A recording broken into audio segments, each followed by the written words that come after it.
নমস্কার, দেখছেন Birbhum news TV. জানাবো আজকের বাছাই করা গুরুত্বপূর্ণ 10টি তাজা খবর। শুরুতেই হেডলাইন। আরজিকর কাণ্ডে রবির সকালে অ্যাকশনে সিবিআই। প্রবেশ সন্দীপ ঘোষের বাড়িতে, হানা একাধিক জায়গায়। সিসিটিভি ফুটেজে নতুন রহস্য, নজরে আরও এক ডাক্তার। ঢোকেননি সেমিনার রুমে, উকি মেরে নাকি দেখেছিলেন। আদৌ সত্যি বলছেন? জানতে শুরু হলো অভিযুক্ত সিভিক ভলেন্টিয়ারের পলিগ্রাফ টেস্ট। আপনারা ওকে নিয়ে যা খুশি করুন, দয়া করে ওর দেহ আমাদের দেবেন না, জানিয়ে দিল সঞ্জয়ের দিদি। যে মহিলাদের অত্যাচার করে এবং যে তাকে বাঁচায়, আরজিকর ঘটনার আবহে কড়া বার্তা মোদির। মমতার বাড়িতেও যাক সিবিআই, ওর ফোনও বাজেয়াপ্ত করা হোক, দাবি তুললেন সুকান্ত। প্রতিদিন সঠিক খবর নিয়মিত শোনার জন্য সাবস্ক্রাইব করুন বীরভূম নিউজ টিভি চ্যানেলটিকে। আসছি বিস্তারিত খবরে। আরজিকর কাণ্ডে রবিবার সকালে শহরের একাধিক জায়গায় হানা দেয় সিবিআই এর টিম। আরজিকর ঘিরে আর্থিক দুর্নীতি কাণ্ডের তদন্তে সিবিআই এর এই তৎপরতা বলে খবর। সকাল 6:45 নাগাদ সন্দীপ ঘোষের বাড়ির সামনে দেখা যায় সিবিআই এর টিমকে। তারা বহুক্ষণ ধরে সেখানে বেল বাজালেও কোনো সাড়া মিলছিল না। বহুক্ষণ পরে দেখা যায় বাড়ির ভিতর থেকে কাঠের দরজা খুলে বের হন সন্দীপ ঘোষ। তারপর তিনি গেটের বাইরে দাঁড়ানো সিবিআই আধিকারিকদের সঙ্গে কথা বলেন। ততক্ষণে তার বাড়ি ঘিরে ফেলতে শুরু করে কেন্দ্রীয় বাহিনী।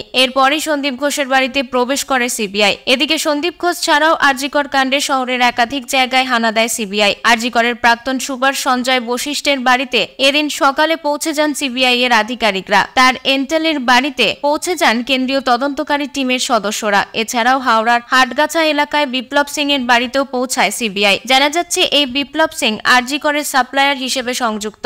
এছাড়াও কেষ্টপুরেও হানা দিয়েছে সিবিআই। সেখানে আরজিকরের ফরেনসিক বিভাগের দেবাশিস সোমের বাড়িতে সকালে যায় কেন্দ্রীয় তদন্তকারী সংস্থার গোয়েন্দারা। জানা যাচ্ছে আরজিকর কাণ্ড ঘিরে মোট 14টি জায়গায় সিবিআই এর টিম হানা দিয়েছে। উল্লেখ্য, রবিবার 6:45 সন্দীপ ঘোষের বাড়ির সামনে সিবিআই টিম পৌঁছে যায়। সঙ্গে ছিল কেন্দ্রীয় বাহিনী। প্রায় 45 মিনিট ধরে তার সঙ্গে যোগাযোগ স্থাপনের চেষ্টা করেন সিবিআই আধিকারিকেরা। কলিং বেল বাজিয়েও মেলেনি সাড়া। এরপর ঘণ্টাখানেক বাদে বের হন সন্দীপ। তার চোখে মুখে চেনা ছন্দ দেখা যায়নি। এরপর তিনি সিবিআই আধিকারিকদের সঙ্গে কথা বলেন। পরে সিবিআই তার বাড়িতে প্রবেশ করেন। উল্লেখ্য, কিছুদিন আগেই আরজিকর মেডিকেল কলেজ ও হাসপাতালে এক তরুণী চিকিৎসকের মৃত্যু ঘিরে নানান প্রশ্ন উঠতে থাকে। তার মৃত্যুতে ধর্ষণ ও খুনের অভিযোগ রয়েছে। ঘটনার তদন্তে নেমে কলকাতা পুলিশ গ্রেপ্তার করে সিভিক ভলেন্টিয়ার সঞ্জয় রায়কে। পরে হাইকোর্টের নির্দেশে তদন্তভার যায় সিবিআই এর হাতে। এদিকে আরজিকরের প্রাক্তন অধ্যক্ষ সন্দীপ ঘোষকে জেরা করতে থাকে সিবিআই। টানা 9 দিন ধরে তাকে জেরা করা হয়। এরপর রবিবার সকালে তার বাড়ি সহ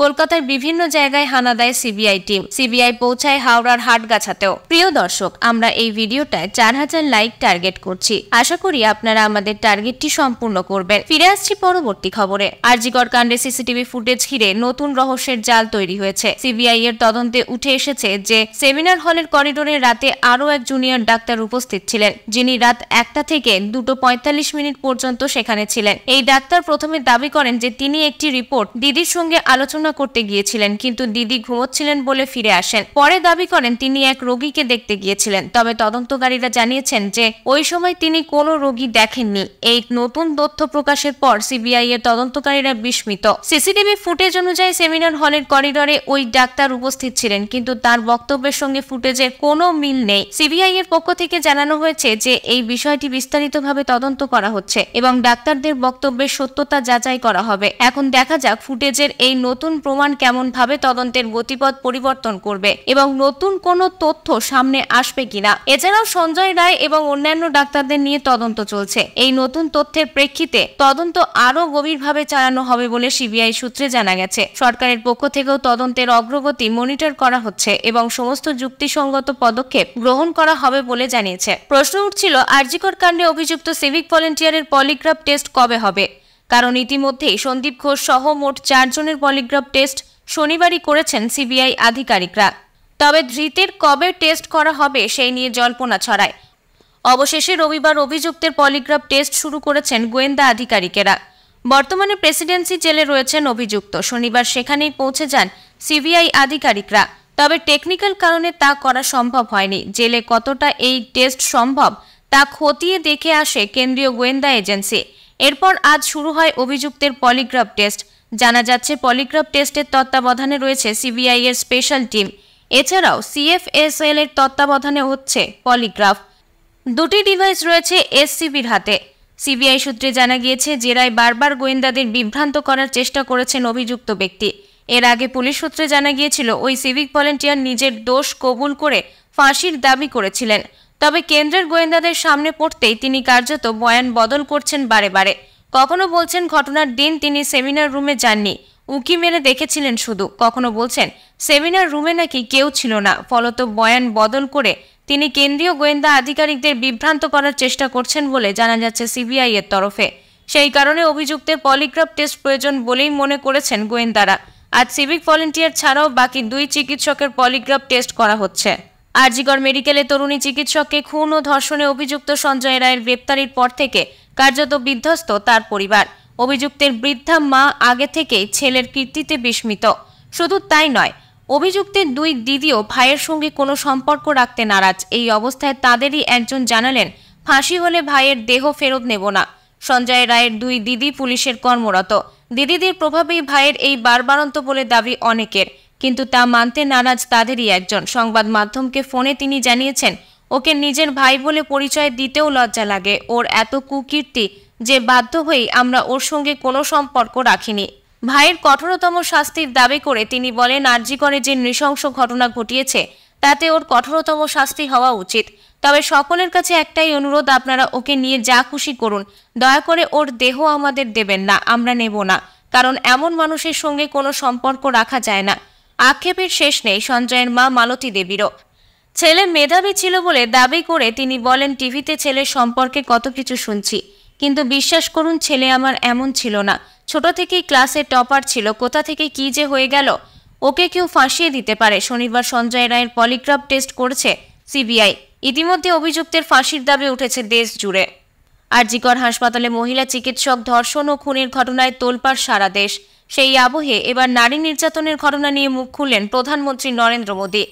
মহারাষ্ট্রের জলগাঁওয়ে লাখপতি দিদি সম্মেলনে প্রধানমন্ত্রী মোদী বলেন, নারীদের নিরাপত্তা অত্যন্ত জরুরি বিষয়। আমি আবার সব রাজ্য সরকারকে বলবো, নারীদের উপর অত্যাচারের ঘটনা অমার্জনীয়। যারাই দোষী তাদের যেন ছাড় না দেয়া হয়। তিনি আরও বলেন, যে মহিলাদের অত্যাচার করে এবং যে তাকে বাঁচায় তাদের শাস্তি হওয়া উচিত। হাসপাতাল হোক বা থানা, যেখানেই গাফিলতি সেখানেই উপযুক্ত ব্যবস্থা নিতে হবে। কলকাতার ঘটনার প্রসঙ্গ নিয়ে মুখ্যমন্ত্রী মমতা বন্দ্যোপাধ্যায় ইতিমধ্যেই চিঠি পাঠিয়েছেন প্রধানমন্ত্রীকে।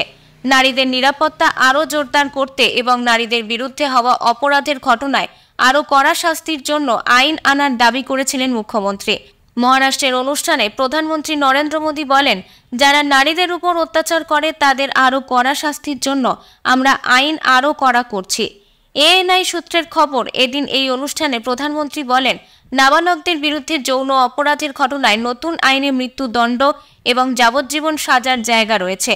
এর আগে বিয়ের নাম করে মেয়েদের সঙ্গে প্রতারণা করা হলেও এই অপরাধের জন্য আলাদা করে কোনো আইন ছিল না। এখন বিয়ের মিথ্যে প্রতিশ্রুতি এবং প্রতারণার জন্য বিএনএসএ আইন রয়েছে। জলগাঁওয়ের অনুষ্ঠানে মোদী দাবি করেন, তার সরকার গত 10 বছরে মহিলাদের জন্য যা করেছেন তা আগের সরকারের আমলে হয়নি। শুধু আরজিকর নয়, নারীদের উপর অত্যাচার ধর্ষণের ঘটনা সাম্প্রতিককালে সারা দেশে খবর পাওয়া গিয়েছে। হাথরস, উন্নাও, কাঠুয়ার ঘটনায় দেশ তোলপাড় হয়েছে। আরজিকর কাণ্ডের পরপরই মহারাষ্ট্রে নাবালিকার উপর অত্যাচারের ঘটনা সামনে এসেছে। উত্তরপ্রদেশ, উত্তরাখণ্ডেও ধর্ষণ ও খুনের ঘটনা সামনে এসেছে। কলকাতায় আরজিকর হাসপাতালে মহিলা চিকিৎসক ও ধর্ষণ ও খুনের ঘটনায় একবার তোলপাড় সারা দেশ। ইতিমধ্যেই সিবিআই তদন্তভার নিয়েছে। আজই গ্রেপ্তার হওয়া সঞ্জয় রায়ের পলিগ্রাফ টেস্ট হওয়ার কথা। রবিবার 7 সকালে কেন্দ্রীয় বাহিনী নিয়ে সন্দীপ ঘোষের বেলেঘাটার বাড়িতে গিয়েছে সিবিআই। এর আগে টানা সিবিআই এর জেরার সম্মুখীন হয়েছে সন্দীপ ঘোষ। পরে সিবিআই এর আরও একটি টিম যায় সন্দীপ ঘোষের বাড়িতে। এদিনই সন্দীপ ঘোষের ঘনিষ্ঠদের বাড়িতেও গিয়েছে সিবিআই। আরজিকর হাসপাতালে ভুরি ভুরি দুর্নীতির অভিযোগ সামনে এসেছে। সেই নিয়ে সকাল থেকে একযোগে 15 জায়গায় তল্লাশি চালাচ্ছে কেন্দ্রীয় গোয়েন্দা সংস্থা সিবিআই। সেই আবহেই এবার মমতা বন্দ্যোপাধ্যায়ের বাড়িতে সিবিআই হানার দাবি জানালেন রাজ্য বিজেপি সভাপতি সুকান্ত মজুমদার। শুধু তাই নয়, স্বাস্থ্যমন্ত্রী যেহেতু মমতা, তাই তার ফোনও বাজেয়াপ্ত করা উচিত বলে মন্তব্য করলেন। একদিন আগেই আরজিকর দুর্নীতি মামলার তদন্ত পান হাতে পেয়েছে সিবিআই। এরপর রবিবার 7 সকালে প্রথমে আরজিকরের প্রাক্তন অধ্যক্ষ সন্দীপ ঘোষের বাড়িতে হাজির হয় তারা। এরপর একে একে আরও আধিকারিকদের বাড়ি, হাসপাতালে সিবিআই তল্লাশির খবর মেলে। দুর্নীতির প্রশ্নে সকলকে জিজ্ঞাসাবাদ করা হচ্ছে। আর এই আবহেই সংবাদ মাধ্যমে মুখ খোলেন সুকান্ত। তিনি বলেন, রাজ্যের স্বাস্থ্য ব্যবস্থা অস্বাস্থ্যকর হয়ে গিয়েছে, ঘুম ধরে গিয়েছে। শুধু আরজিকর নয়, রাজ্যের অন্য মেডিকেল কলেজগুলিতেও দুর্নীতি চলছে। দুষ্টু চক্র স্বাস্থ্য ব্যবস্থা চালাচ্ছে। কিছু প্রভাবশালী চিকিৎসকও এর সঙ্গে যুক্ত। আরজি করের মহিলা চিকিৎসক আগেই দেবাশিস সোমের নাম নিয়েছিলেন।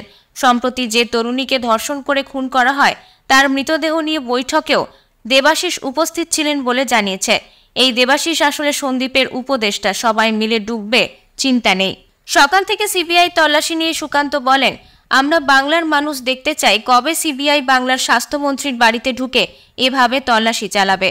ওর বাড়িতেও সিবিআই যাক, বাজেয়াপ্ত করা হোক ওর ফোন। স্বাস্থ্য সচিব স্বরূপ নিগম, কলকাতার পুলিশ কমিশনার বিনীত গোয়েল, দুই মাথা আলাপন বন্দ্যোপাধ্যায় এবং রাজীব কুমারের ফোন নিয়েও তদন্ত হোক। এরা নাটের গুরু, ওপর থেকে বুদ্ধিদাতাদের কাজ করেন। আরজি করের তরুণী চিকিৎসকের ময়না তদন্তের রিপোর্টেও গলদ রয়েছে বলে অভিযোগ করেন সুকান্ত। তার বক্তব্য, আইএমের প্রাক্তন প্রেসিডেন্টের কথা শুনেছিলাম টিভিতে। উনি জানালেন, কোনো আনাড়িকে দিয়ে হয় রিপোর্ট তৈরি করানো হয়েছে, এমন কিছু শব্দ ব্যবহার করা হয়েছে যাতে অস্পষ্ট ধারণা তৈরি হয়। অর্থাৎ পরিকল্পনা করে কারোর বুদ্ধিতে এটা হয়েছে, কার বুদ্ধি জানতে হবে। তাই মমতা বন্দ্যোপাধ্যায়, স্বাস্থ্য সচিব নিগম, বিনীত গোয়েল অ্যান্ড কোম্পানির ফোনের তদন্ত হওয়া উচিত। তবে সুকান্ত রাজ্যকে কাঠগড়ায় তুললেও সিবিআই তদন্তের গতি প্রকৃতি নিয়ে প্রশ্ন উঠতে শুরু করেছে। যদিও সুকান্তের দাবি, যে মামলার ভার সরাসরি সিবিআই এর হাতে গিয়েছে আর যেগুলি পুলিশের হাত ঘুরে গিয়েছে, দুটোর ক্ষেত্রে রেজাল্ট আলাদা। রাজ্য পুলিশের একটি শাখা তথ্য প্রমাণ লোপাটে ওস্তাদ এবং বিনীত গোয়েল তার মাথায় রয়েছেন এবং রাজীব কুমার বিষয়টি সুপারভাইজার করেন বলেও দাবি করেন সুকান্ত। তাই সিবিআই কেন, আমেরিকার এফবিআই এর পক্ষেও এমন ক্ষেত্রে আসল সত্য বের করা মুশকিল বলে দাবি তার। যদিও সিবিআই সক্রিয়তা নিয়ে তৃণমূলের কুণাল ঘোষ বলেন, যাতায়াত দৌড়াদৌড়ি অনেক দেখেছি, তৃণমূল ন্যায় বিচার চায়। খবর শেষ হলো।